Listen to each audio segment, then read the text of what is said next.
ఒక non turbo charged అలాగే non super charged car ఇంత వేగంగా వెళ్ళడం అంటే గొప్పే. మీకు ఇంకోటి చూపిస్తాను. ఇక్కడ 3 సీట్లు ఉన్నాయి చూడండి. ఈ కారు బరువు 2300 పౌండ్లు. కొత్త రకం కార్లేమో 4000 పౌండ్లు ఉంటాయి. దీన్ని వేరే కార్తో కంటే నోలాన్ వాళ్ళ అమ్మతో పోల్చొచ్చు. అది నిజమే.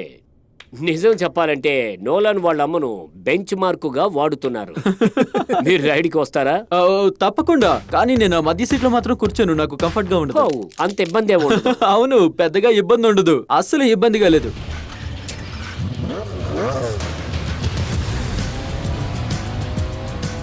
ఇలా 3 సీట్లు ఉండడం విచిత్రంగా ఉంది. అవును, కొంచెం ఆసక్తికరంగా ఉంది. మామూలుగా అయితే ఇదిగో వీల్ ఎక్కడ ఉండాలి. అదే నువ్వు ఇంగ్లాండ్ లో ఉన్నట్టయితే స్టీరింగ్ వీల్ ఎక్కడ ఉండేది. కరెక్ట్ గా చెప్పావు. అప్పుడు నువ్వు ఇంగ్లాండ్ లో ఉండొచ్చు, నువ్వు అమెరికాలో ఉండొచ్చు. ఈ కారు కొని ఎంతకాలం అయింది? నువ్వే సంవత్సరంలో పుట్టావు? 1998 లో. నేను 1998 లో కొన్నాను. నేను మా అమ్మ కడుపులో నుండి బయటికి రాగానే ఈ ఆనందాన్ని కారు కొని జరుపుకున్నట్టు చెప్పారు. ఇంకొకటి చెప్పనా, నేను మీ నాన్నని. ఓ ఇంట్రెస్టింగ్. మీరు ఎంత కొన్నారు? నేను 8 lakhs కట్టాను. వావ్. నేను దీన్ని తెచ్చాక అందరూ నాతో ఇక నీ డబ్బులు వెనక్కి రావు అన్నారు. కానీ ఇది పైకెళ్ళి ఇప్పుడు $20 మిలియన్ల రేటు పెరిగింది. నా స్థాయిని పెంచింది. అయితే ఈ కారు కొన్నాక సంవత్సరానికి రేటు పెరుగుతూ మీ స్థాయిని పెంచింది అంటారు. అలాగే అనుకో.